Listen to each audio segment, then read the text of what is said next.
Erev Tov, bonsoir à tous, à toutes. On est toujours très contents, très heureux de se retrouver avec Georges Kira. Et on continue sur cette magnifique série d'histoires sur les Juifs d'Orient. Bechavod, Georges. Merci beaucoup, bonsoir à tout le monde.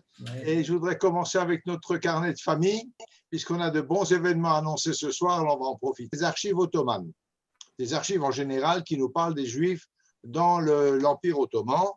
Et en fait, les archives centrales d'Istanbul ne nous parlent pas beaucoup, ne nous donnent pas grand-chose à savoir à propos des Juifs.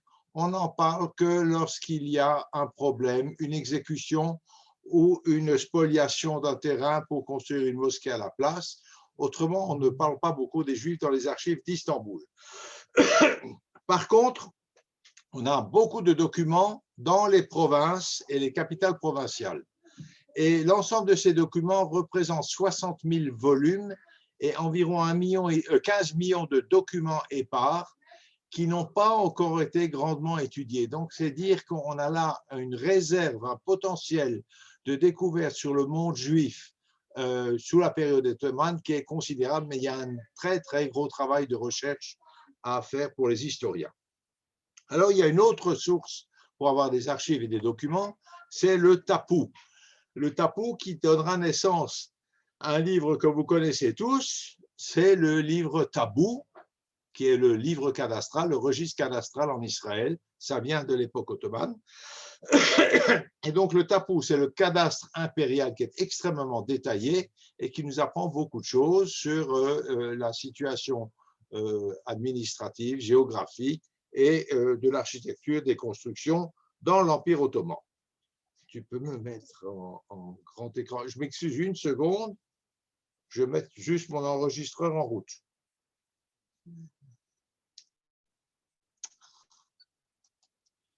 Voilà. La troisième source de documents, c'est le Sijil du Cadi. Alors, le Cadi, c'est un gouverneur régional, un gouverneur d'une province, et lui aussi tient une documentation extrêmement fouillée, extrêmement précise de la situation dans sa province, ville par ville, village par village, rue par rue, maison par maison. On connaît les noms des propriétaires, leurs activités, etc. Donc, le sigil du Cadi est également une source de renseignement très importante. J'avais dit qu'on allait, après les documentations et l'origine des documents, on a parlé la dernière fois de la situation réelle et de l'histoire des communautés juives elles-mêmes dans l'Empire ottoman.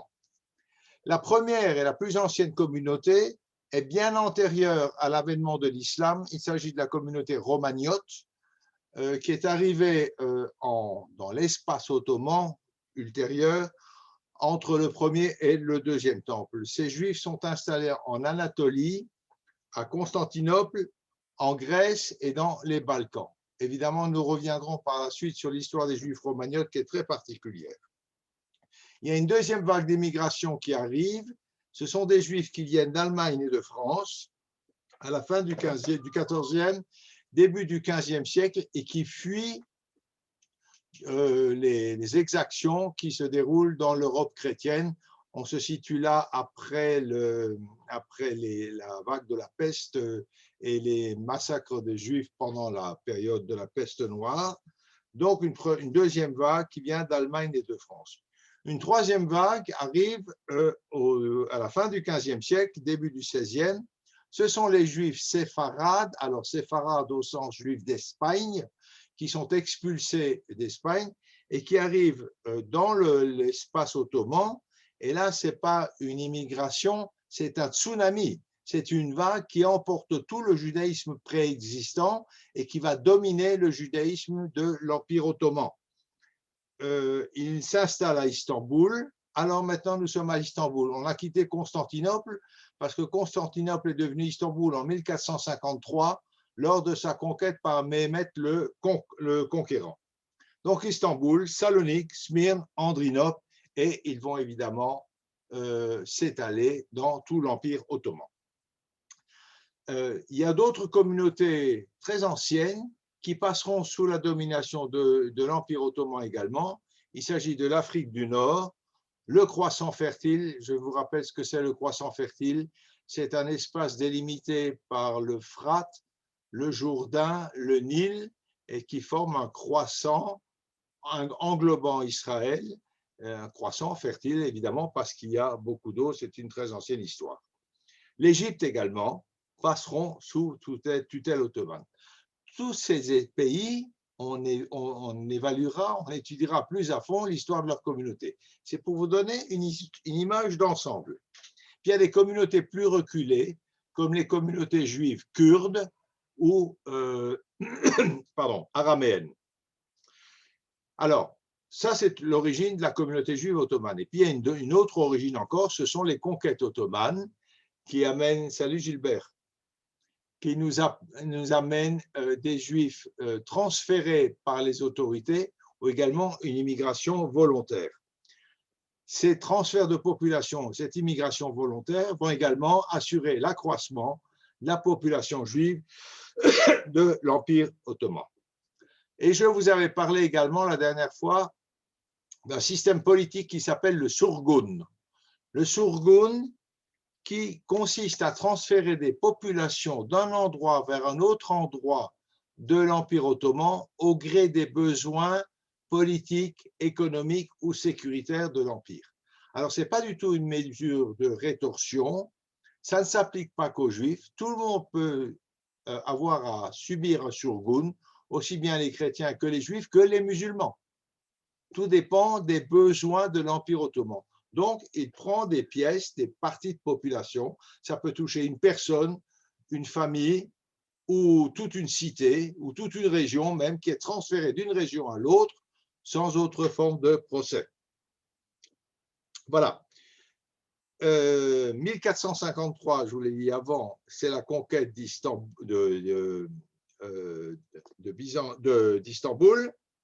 Et il y a un très important surgun des Juifs d'Anatolie qui sont envoyés à Istanbul. Et le développement de la communauté juive d'Istanbul a une raison précise dans l'esprit des Ottomans. Leurs principaux opposants, évidemment, ce sont les chrétiens orthodoxes ou chrétiens ou catholiques aussi, qui étaient là et qui ont perdu l'autorité sur Istanbul. Et donc, la venue massive de Juifs à Istanbul va enlever au monde chrétien l'autonomie, l'autorité absolue qu'ils avaient sur tous les mouvements commerciaux. Tout ce monopole des affaires leur est soustrait et, pas entièrement évidemment, mais ils n'ont plus le monopole. Ils se répartissent entre chrétiens et les juifs qui deviennent tout à fait majoritaires. Il y a quelque chose qui illustre très bien le développement de cette communauté, c'est qu'en 1477, donc 20 ans après la conquête, il y a 1650 foyers juifs à Istanbul. 80 ans plus tard, 1535, on dénombre 8000 foyers juifs à Istanbul. C'est donc une progression considérable.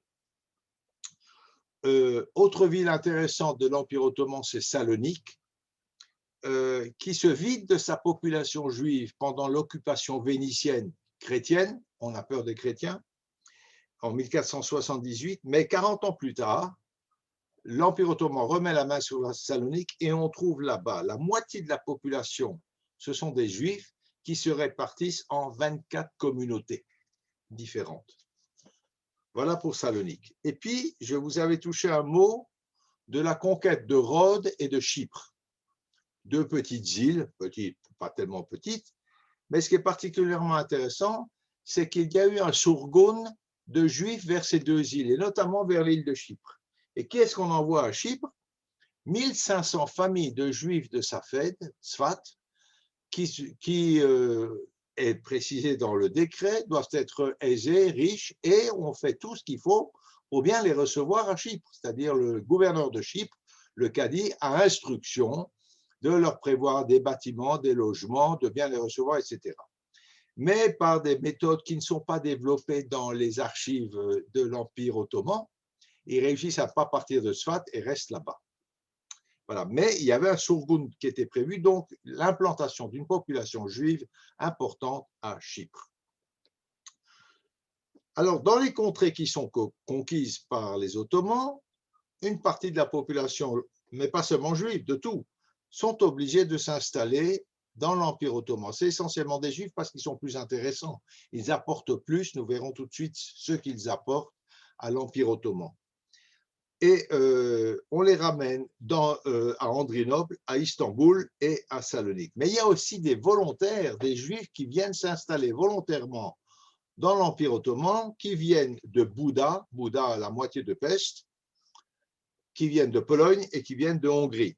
Et on trouve comme ça une petite ville à mi-chemin entre Constantinople ou Istanbul et Andrinople qui s'appelle Kirk-Giliz et qui est presque entièrement peuplée de Juifs de Podolie qui continuent gaillardement de parler dans l'Empire ottoman près d'Andrinople le yiddish.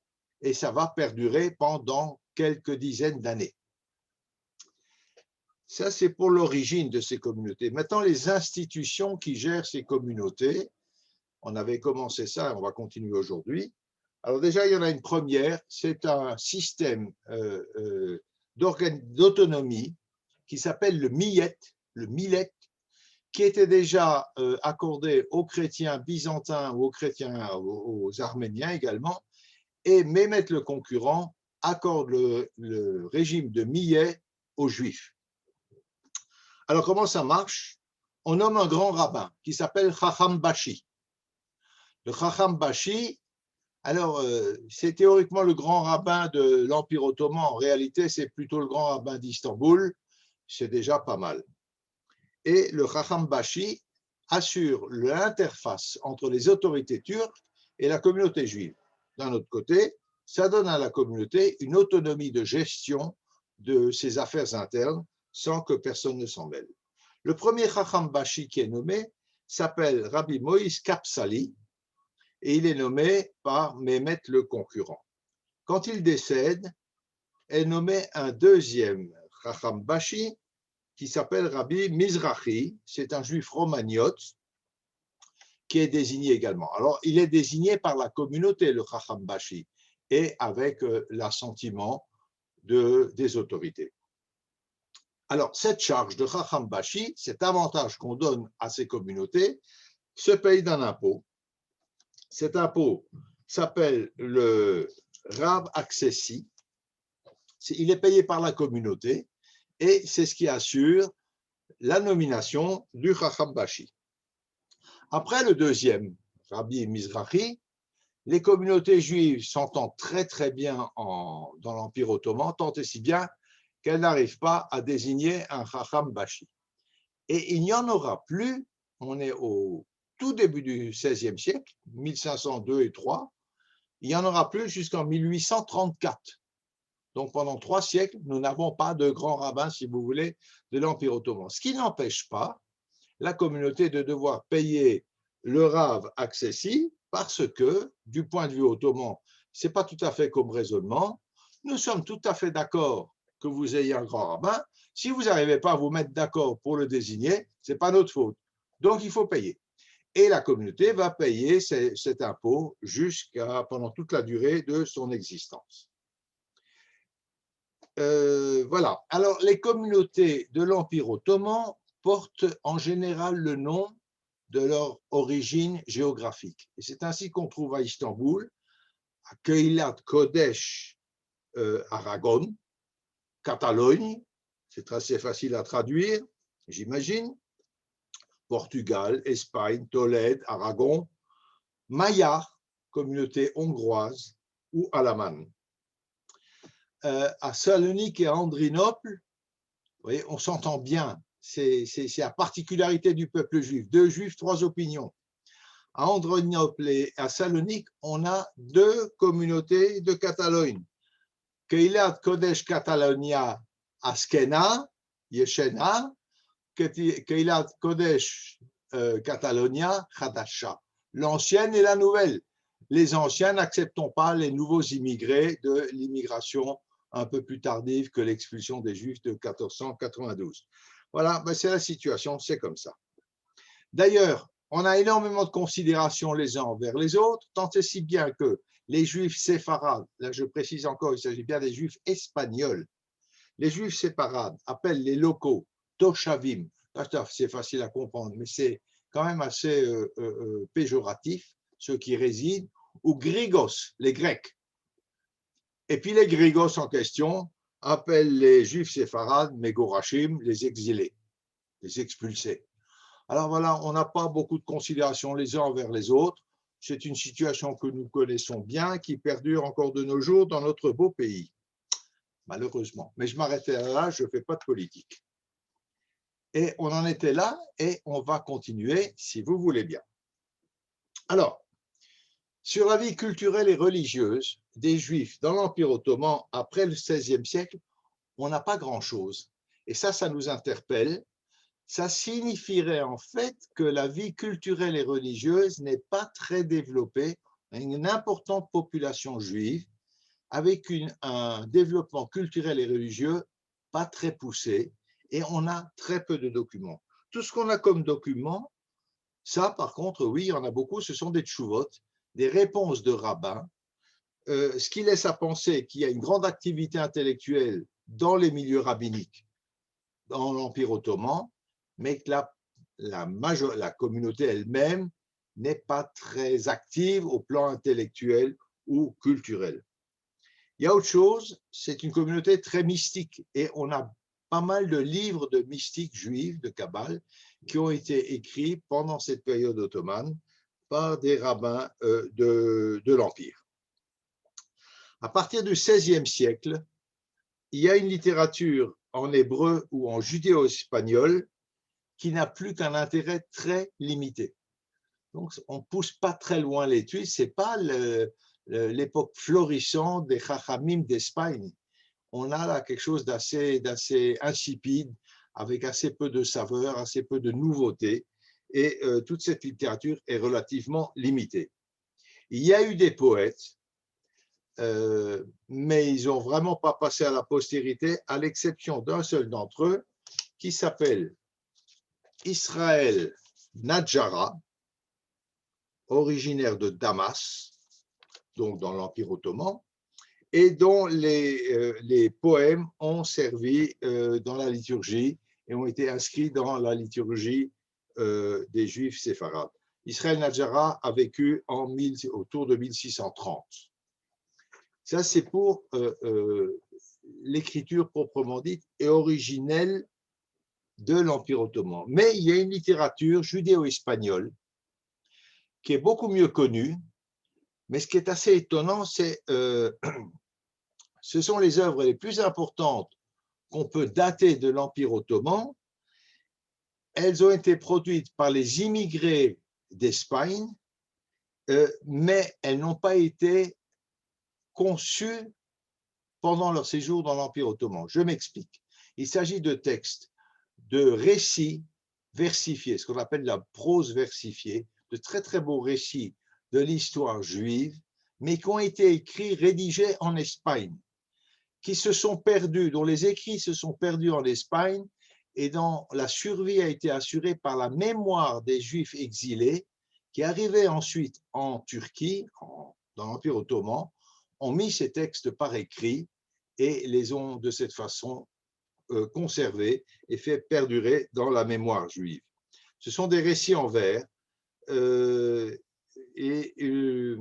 cette tradition orale, cette tradition de mémoriser des textes a été extrêmement utile puisqu'on n'a pas perdu ces textes de façon définitive grâce à cette mémoire. Mais, encore une fois, ça n'est pas une production de leur séjour, de l'époque de leur séjour dans l'Empire ottoman. Ça, c'est pour leur culture. Maintenant, qu'est-ce que les Juifs ont apporté à l'Empire ottoman? Leur emprise s'est exercée dans 3 domaines essentiels, mais il y en a bien d'autres encore. On va expliciter tout ça. Les 3 principaux domaines sont la médecine, le théâtre et l'imprimerie. Alors, on va un tout petit peu développer cette affaire-là. En fait, les Juifs d'Europe, quand je parle des Juifs d'Europe, il s'agit évidemment des Juifs séfarades, mais également des Juifs ashkénazes, tout ce qui est venu d'Europe vers l'Empire ottoman. Les Juifs d'Europe ont amené avec eux de précieuses connaissances médicales. La suprématie médicale s'était inversée. Vous savez tous que très longtemps, la médecine arabe était à la pointe et a apporté énormément, et grâce notamment à Rambam, Maïmonide, on a des traités de médecine arabe qui ont été traduits en hébreu et on a appris beaucoup grâce à la médecine arabe. Et puis, le monde de l'islam a baissé, a diminué et c'est tari, et la connaissance médicale, la progression médicale, les nouveautés ont passé du côté chrétien. Et c'est donc les chrétiens qui aujourd'hui sont à la pointe de la recherche médicale. Aujourd'hui, je parle de l'époque dont nous parlons là. Cette suprématie médicale est apportée par les juifs qui arrivent d'Europe et du coup, les musulmans riches préféraient nettement se faire soigner par un dhimmi, un infidèle, que par un médecin musulman dont le niveau médical était bloqué au savoir du 8e ou du 9e siècle. Voilà, donc c'est la raison pour laquelle les Juifs ont été dominants dans la médecine dans l'Empire ottoman. Alors, il y a déjà beaucoup de médecins juifs avant l'arrivée des Juifs séfarades en 1492 ou après, mais c'est clair qu'avec l'arrivée de ces Juifs, la médecine juive s'est littéralement imposée dans l'Empire ottoman. Et c'est ainsi que ces médecins juifs accèdent à des situations très, très élevées. Nous avons un juif d'Italie qui s'appelle Giacomo de Gaète, qui est le médecin de Méhémet le Conquérant, médecin personnel de Méhémet le Conquérant. Nous sommes donc au milieu du XVe siècle. Il est appelé à de très hautes fonctions et évidemment, pour atteindre ces hautes fonctions, on n'a pas beaucoup le choix. Il se convertit à l'islam, devient musulman. Il devient vizir. Vizir, c'est quand même une situation énorme, hein, c'est un premier ministre, un vizir. Et il finit ses jours sous le nom de Yacoub Pacha. Alors, je vous ai écrit tout ça. Giacomo, Giacomo c'est Jacques, c'est Yaakov qui devient Yacoub Pacha. Voilà, il termine donc dans la peau de Yacoub Pacha et laisse derrière lui, c'est assez amusant, c'est un trait d'histoire, deux familles, une famille juive et une famille musulmane. Parce que bon, la polygamie était permise, et donc il s'est créé une famille musulmane tout en gardant sa famille juive antérieure. Au XVIe siècle, il y a tellement de médecins juifs dans l'Empire ottoman que l'administration décide de dresser deux registres. Un registre de médecins juifs et un registre des médecins non juifs. Et certains de ces médecins vont avoir une influence très importante sur des questions de haute politique. Au XVIe siècle, on trouve des médecins qui sont conseillers aux affaires étrangères, interprètes dans les délégations ottomanes qui entament des pourparlers diplomatiques dans les capitales européennes. Ils sont même parfois émissaires de plein droit, c'est-à-dire qu'ils ont rang d'ambassadeurs pour défendre les intérêts de l'Empire ottoman.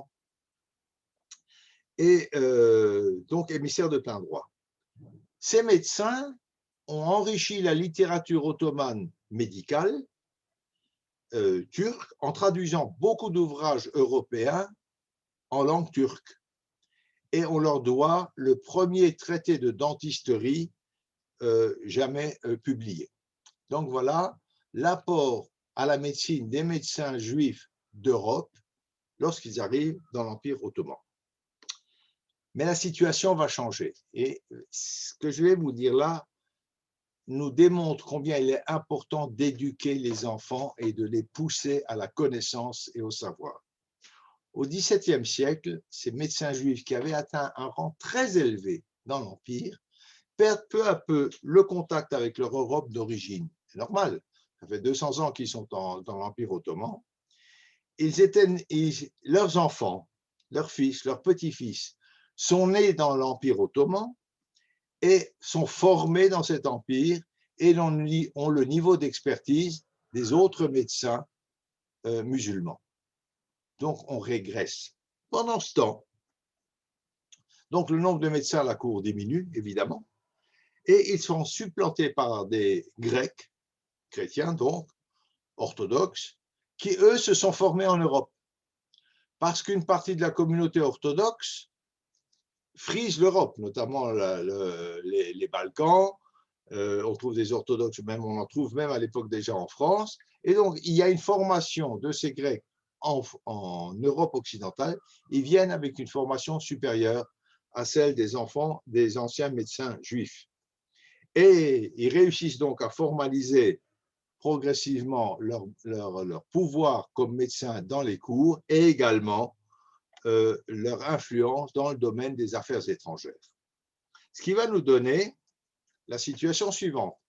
Les deux premiers drogman, le poste de drogman, c'est un interprète officiel, sont attribués à des médecins grecs et resteront sous domination des Grecs jusqu'en 1821.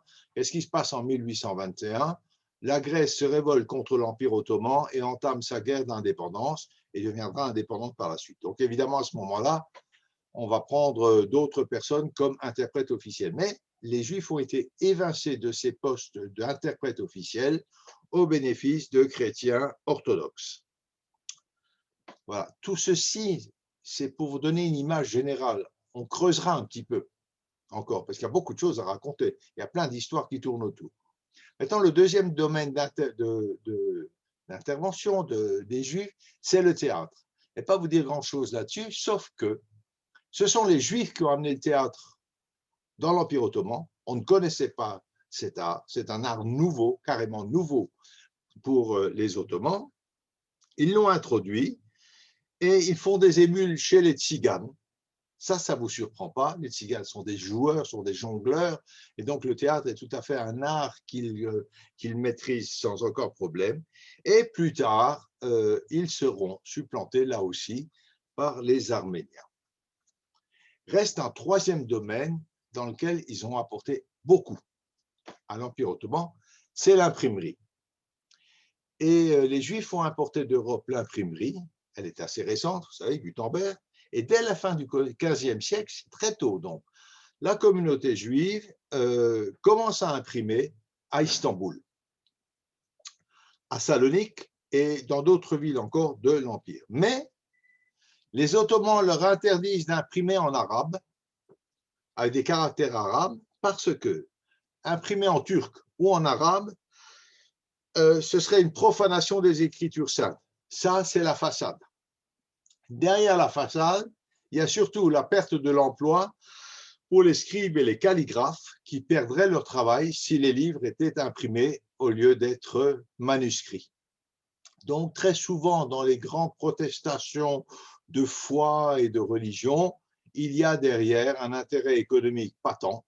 Et là, il s'agit de l'intérêt des scribes qui ne veulent pas perdre leur emploi, leur travail, et donc luttent contre l'imprimerie en caractère arabe. Et cette interdiction va perdurer jusqu'au XVIIIe siècle. C'est quand même très long.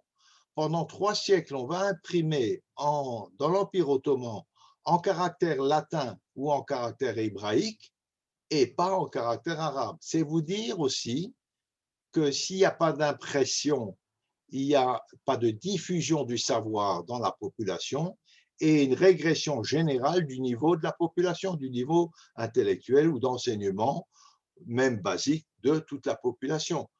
Les choses s'enchaînent et c'est comme ça d'ailleurs que tout le monde musulman a régressé entre le Xe siècle et XIe siècle et la période contemporaine. On a eu hier soir un magnifique exposé de Ariel Assaf qui nous a expliqué que les dates qu'on mange et dont on parle partout dans la Torah et dans la Bible, etc. Donc Israël était couvert de dattiers, de palmiers dattiers. Or, quand on est arrivé au XIXe siècle, il n'y en avait plus. Il n'y a plus de dates en Israël depuis le IXe siècle, 8e siècle, c'est-à-dire depuis la conquête de l'islam. Et c'est les Juifs qui ont réimplanté la date en Israël avec le Yishuv. Voilà, c'est un exemple de régression, et ça c'est dans le domaine agricole. On a laissé perdre une valeur extraordinaire dans le pays et que les Juifs ont réintroduite. Et aujourd'hui, Israël produit 80%, je suis une parenthèse, 80% des dates Medjoul. Voilà, ça c'est pour la petite histoire contemporaine. Magnifique exposé de Ariel Assaf. Donc, on n'a pas le droit d'imprimer en arabe et en turc, on imprime en latin et en hébreu. Et au XVIIIe siècle est importée la première presse à imprimer en caractère arabe. Évidemment, il n'y a que les Juifs qui puissent mettre cette presse en fonction, et c'est donc eux encore qui vont se charger de la faire tourner. Alors, ça, c'est dans les domaines des sciences, si vous voulez, et culturels. Maintenant, quel est l'apport des Juifs? L'autre apport des Juifs à l'Empire ottoman, évidemment, c'est dans le domaine de l'économie qu'ils vont exceller pendant très longtemps. Alors, c'est là que leur contribution est très importante. Pourquoi? Pour une raison essentielle au départ. Quand ils arrivent en Empire ottoman, les Juifs européens connaissent des langues européennes, que ce soit le français, l'espagnol, l'allemand, le hongrois, plein de langues, connaissent surtout les traditions culturelles, commerciales et de pratique des réseaux européens. Et donc, ils forment la Turquie, ils apprennent à la Turquie, où ils font l'interface entre l'Empire ottoman et les réseaux d'affaires européens. Alors, on a des documents, fin du XVe siècle, des documents ottomans, qui nous montrent que les Juifs sont dans le commerce, je ne vous apprends rien, essentiellement dans la draperie, la fabrication de tissus. Et dans la draperie, ce n'est pas du bidi de commerce, hein, la draperie.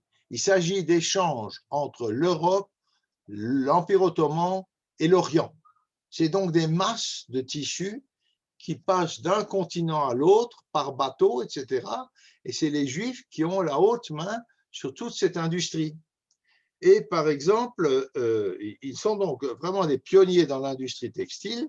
Et à Salonique et à Tzfat, les deux grands centres textiles de l'Empire ottoman, ce sont les Juifs qui ont installé les premiers métiers, les premières filatures, pour du fil d'abord, et métier à tisser, c'est encore pas l'ordre du jour.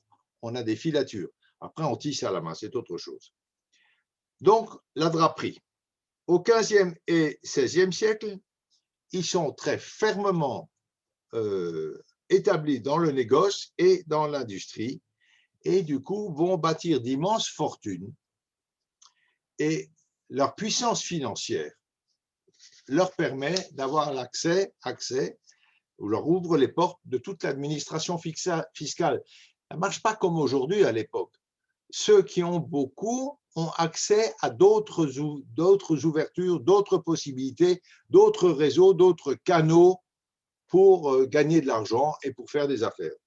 Donc, leur puissance financière leur ouvre l'administration fiscale dans tout l'Empire. Mais déjà avant l'arrivée des Juifs d'Europe, il y avait pas mal de Juifs qui étaient percepteurs, inspecteurs, intendants et surtout fermiers de l'impôt. Fermier de l'impôt, c'est très important parce que le fermier de l'impôt, c'est quelqu'un qui donne une somme au sultan. Je te donne 100 000 shekels, on s'en fiche l'unité, ou 100 000 piastres, à lui de trouver cet argent sous forme d'impôt. S'il en récolte que 90 000, il est pour 10 000 piastres de sa poche. S'il en récolte 130 000, il aura gagné 30 000 piastres. Ce qui intéresse le sultan, c'est combien il reçoit au départ. Donc, c'est l'affermage, c'est acheter le droit d'encaisser les impôts. Donc, c'est aussi une source de profit extrêmement importante. Mais un peu plus tard, avec tout ce trafic de draperie, avec l'arrivée des Juifs séfarades, l'essentiel de l'activité va se concentrer vers les ports, vers les bateaux qui assurent tous ces transports. Et on va retrouver du coup une majorité de Juifs dans l'administration des douanes, parce que ça aussi, c'est une très grosse source de revenus. Et là, les Juifs, on les retrouve à tous les échelons, depuis le sommet de la hiérarchie, la direction, jusqu'à la manutention des ballots.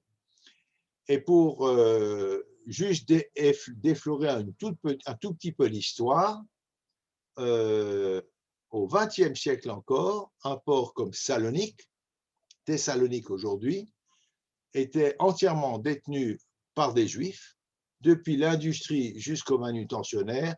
Tout ça s'est arrêté en 1911 avec l'incendie, un très grand incendie à Thessalonique. et ensuite avec l'arrivée des nazis. Mais à tel point que le port de Thessalonique était fermé Shabbat. Les employés, les cadres ou les manutentionnaires étant tous juifs, ben le port ne pouvait tout simplement pas fonctionner. Ça, c'est quand même un exemple assez étonnant. Mais ça, on racontera plusieurs détails un petit peu plus tard. Pour vous dire simplement que les Juifs ont phagocyté, ont littéralement pris entièrement en main la gestion des ports dans l'Empire ottoman. La situation est la même en Égypte. Mais un peu plus tard, l'économie devient plus difficile. Il y a aussi des guerres, il y a eu la guerre de 100 ans, il y a beaucoup de choses qui se passent un petit peu partout dans le monde, et donc les perspectives économiques sont un peu plus compliquées. Alors, le meilleur moyen pour s'enrichir, ce sont les activités financières, c'est-à-dire ce qui va animer tous ces réseaux commerciaux. Donc, les activités financières sont en devenir et en développement, alors que les activités de commerce et d'industrie sont plutôt en train de régresser. Et c'est alors que la prépondérance des Juifs dans les services douaniers va s'avérer extrêmement utile.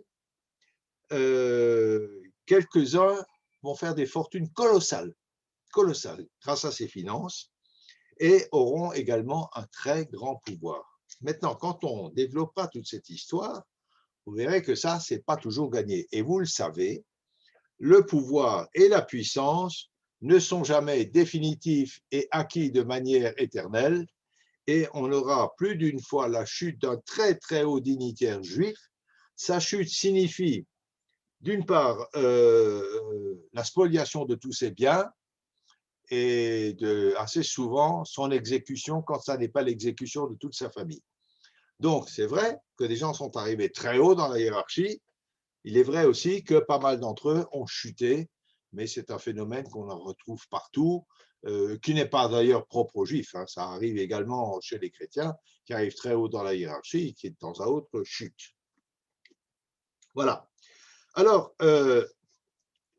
cette présence des Juifs dans les services de douane est tellement importante qu'on retrouve aujourd'hui encore dans les archives de Venise des documents douaniers qui sont rédigés en caractère hébraïque, vous vous rendez compte, et qui concernent l'Empire ottoman.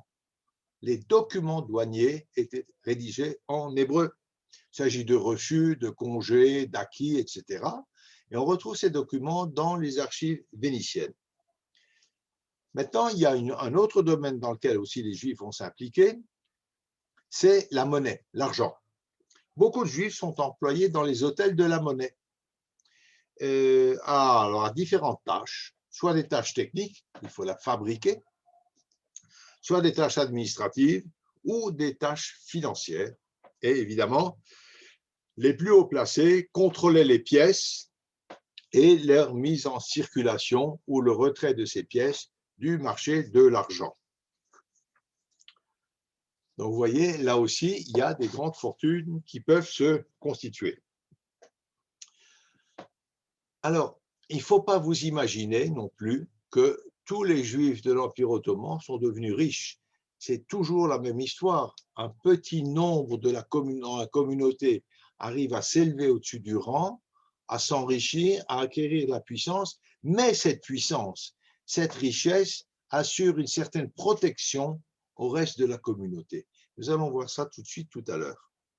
Donc, c'est important qu'il y ait des Juifs riches parce qu'ils sont un parapluie, une ombrelle, autant que faire se peut, sur le reste de la communauté. Je vous parlais de marchands de draps. Il se trouve que très tôt, les marchands juifs de Salonique vont nouer des liens très étroits avec les janissaires.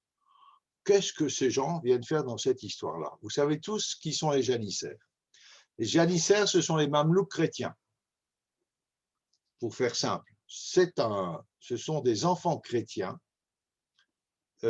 qui sont volés par les Turcs lors des différentes conquêtes de terre chrétiennes, qui sont ensuite islamisés et initiés à l'ordre des Bektashi.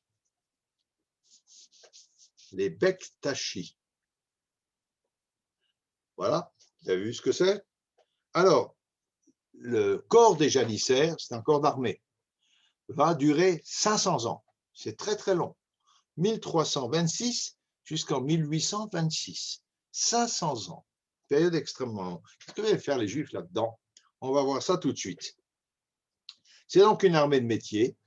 Ce sont des prétoriens du sultan. C'est la garde rapprochée du sultan. Des gens extrêmement fiables. Je ne vais pas vous faire toute leur histoire parce que ce n'est pas ce qui nous intéresse a priori. Sachez quand même que pendant 3 siècles, en Algérie, ils ont essentiellement travaillé comme corsaires.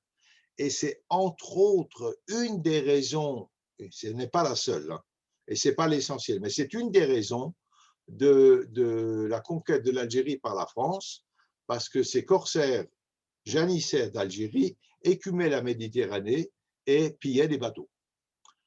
Et en fait, ça n'est que la suite de l'histoire musulmane d'Espagne. C'est une autre affaire, on avait déjà vu ça il y a bien longtemps. Et cette histoire des musulmans d'Espagne, en fait, va se terminer avec cette conquête de l'Algérie par la France. C'est là qu'enfin et définitivement, on stoppe les razzias, les vols, les descentes de musulmans sur les terres chrétiennes. Ça reprend aujourd'hui sous une autre forme, mais c'est un autre débat. Donc, c'est une armée de métier, je vous l'ai dit. Qu'est-ce que viennent faire les Juifs là-dedans? Juste terminer l'affaire des janissaires, en 1826, ils sont tellement indisciplinés que Mehmet II, ce n'est pas Mehmet le conquérant, va leur livrer bataille et ils seront écrasés et disparaîtront de l'histoire. Pas tout à fait. Il y aura un dernier soubresaut et une dissolution définitive de l'ordre des janissaires. Figurez-vous, en 1967, c'est pas très vieux, en Albanie. C'était les derniers soubresauts, mais ça, c'est pour la petite histoire. Ils ont été jusqu'à 140 000 soldats. 140 000 soldats, c'est un chiffre impressionnant. Et c'est là qu'on va voir leur lien avec les Juifs. Qu'est-ce que viennent faire les Juifs là-dedans? Les janissaires ont un fonctionnaire qui s'occupe d'eux. Ce fonctionnaire s'appelle le Otchak. Je ne retiens pas plus que vous, hein, Bazigarné. Otchak Bazigarné. Alors en fait, ce n'est pas un fonctionnaire. Le Otchak Bazigarné, c'est traduction littérale du turc, c'est le marchand du corps. En réalité, c'est un intendant qui travaille pour son compte, à son compte, il est indépendant et il est chargé d'assurer l'entretien et le ravitaillement des janissaires dans tous les domaines. Vêtements, nourriture, armes, il se charge de tous les approvisionnements.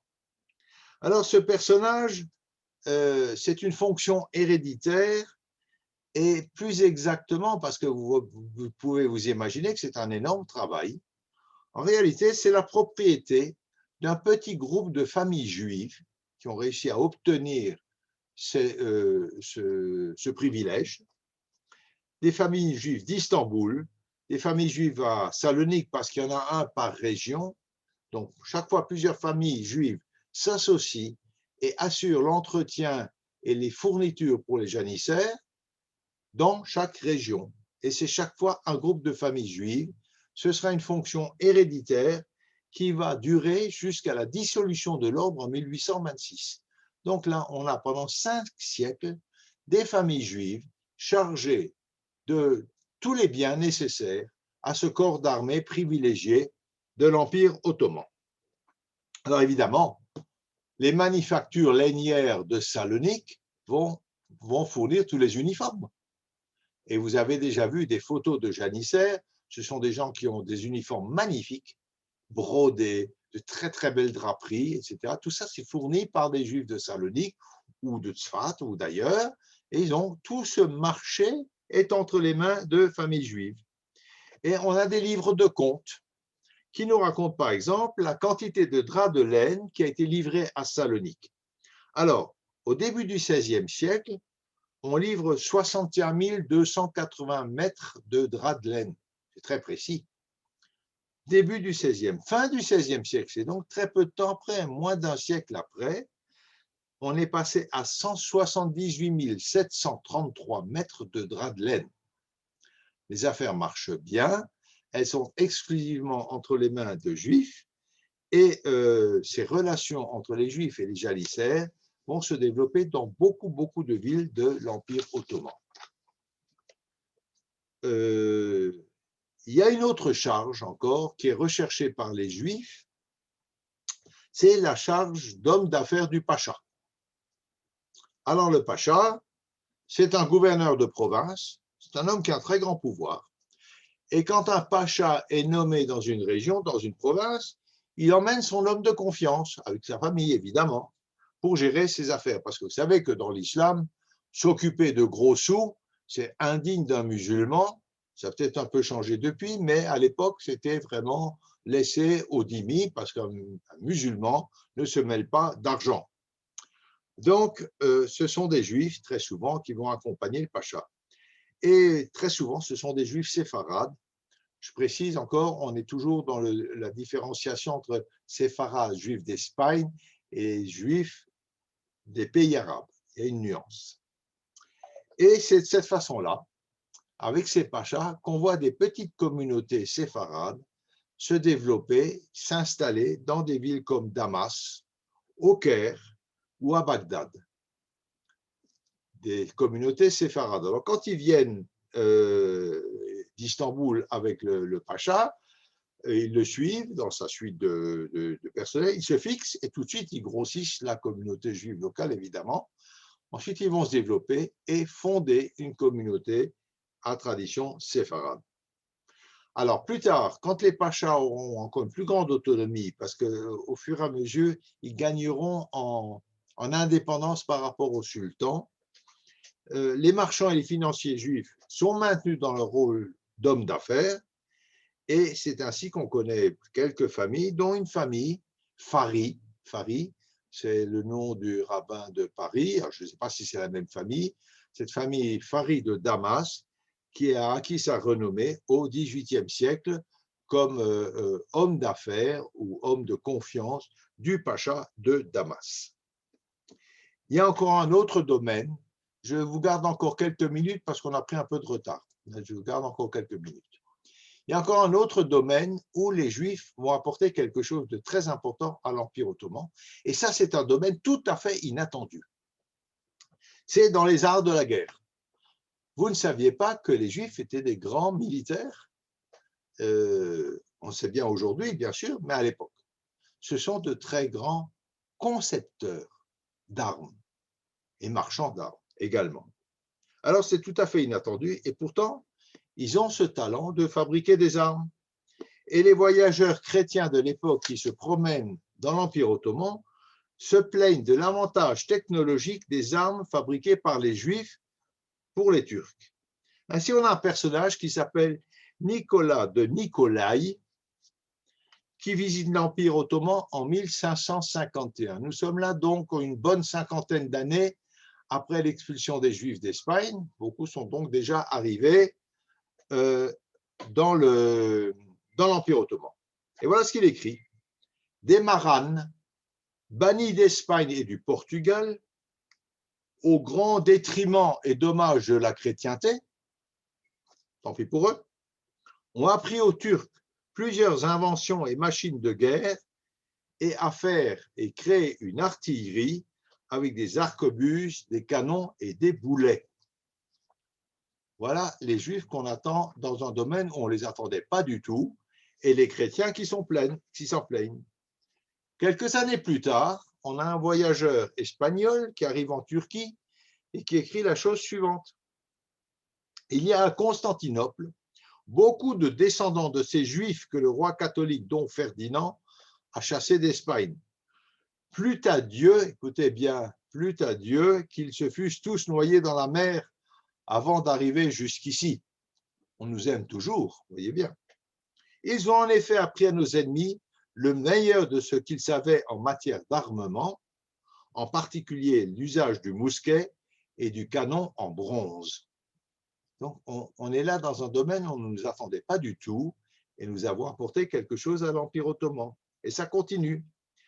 Ces témoignages peut-être grossissent un petit peu la part des Juifs dans l'armement turc, parce que les Turcs avaient déjà des armées, ils savaient se battre, mais quand même, ils ont certainement eu un apport valable dans le développement de l'armée turque. Et les accusations de ces voyageurs se traduisent surtout par leur inquiétude face à la puissance militaire de l'Empire ottoman. C'est ça qu'ils craignent. Ils craignent une reprise. Il n'est pas impossible que cet Empire ottoman, qui a déjà beaucoup grossi, qui conquiert de plus en plus, pourrait peut-être bien revenir un jour en Espagne. Et donc, ils expriment là leur crainte et également, évidemment, leur hostilité envers les Juifs.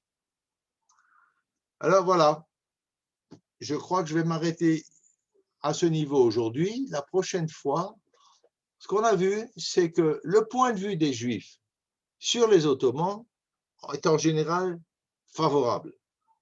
Et par exemple, pour l'illustrer quand même, il y a la lettre d'Andrinople qui date de la première moitié du XVe siècle, qui a été écrite par un juif français né en Allemagne. C'est tout simple, ça, vous voyez. Mais il s'appelle Serfati, je crois. Donc, effectivement, un juif français né en Allemagne et qui invite à quitter la chrétienté à cause des souffrances pour s'installer en Turquie où il y a plus de sécurité et de prospérité. Je vais vous lire juste cette lettre encore, si vous voulez bien. Là, voilà. Je sais les terribles malheurs, plus amers que la mort, qui accablent nos frères d'Allemagne. Les décrets tyranniques, les baptêmes sous la contrainte et les ordres de bannissement qui sont leur lot quotidien. Lorsqu'ils fuient d'un endroit, me dit-on, un sort plus tragique encore les attend ailleurs. De tous côtés, ce ne sont qu'angoisses de l'âme et tourments du corps, qu'exactions commises par des oppresseurs sans pitié. Le clergé et les moines, ces faux prêtres, vous vous rendez compte les termes? Ils sont durs, ces faux prêtres, parce qu'effectivement, ils ne prônent pas tellement l'amour du prochain. Le clergé et les moines, ces faux prêtres, se dressent contre le malheureux peuple de Dieu. Ils ont édicté une loi selon laquelle tout juif découvert à bord d'un navire chrétien qui fait voile vers l'Orient sera jeté à la mer. Hélas, comme les enfants d'Israël sont maltraités en Allemagne, leurs forces les ont abandonnés. Ils sont ballottés de ci, de là, pourchassés jusque dans la mort. Frères et maîtres, amis et connaissances, moi, Isaac Tsarfati, bien que d'ascendance française, je suis né en Allemagne, où j'ai grandi aux pieds de mes vénérés maîtres. Je vous le dis, la Turquie est un pays d'abondance où, si vous le voulez, vous trouverez le repos. D'ici, la route vous est ouverte vers la Terre sainte. Ne vaut-il pas mieux vivre sous la domination des musulmans plutôt que sous celle des chrétiens? Toute la problématique, elle est posée là. Ici, chaque homme peut mener une existence paisible à l'ombre de sa vigne et de son figuier. Ici, personne ne vous empêchera de porter les plus beaux atours, alors qu'en chrétienté, vous n'osez habiller vos enfants en rouge ou en bleu, couleurs que nous affectionnons, de peur de les exposer aux coups et aux insultes. Et vous êtes obligés d'aller et venir misérablement vêtus de couleurs sombres. Ô Israël, pourquoi dors-tu? Lève-toi et quitte ce pays maudit pour toujours. C'est une lettre terrible.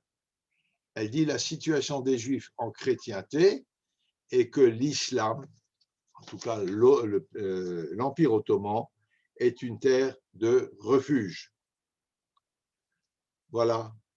Je crois qu'on s'arrêtera là. On verra la prochaine fois la perception des Juifs par les Ottomans, qui est peut-être un petit peu différente quand même, et ce ne sera pas toujours aussi sympathique, mais enfin, plus sympathique pour le moment qu'en terre chrétienne, ça c'est clair.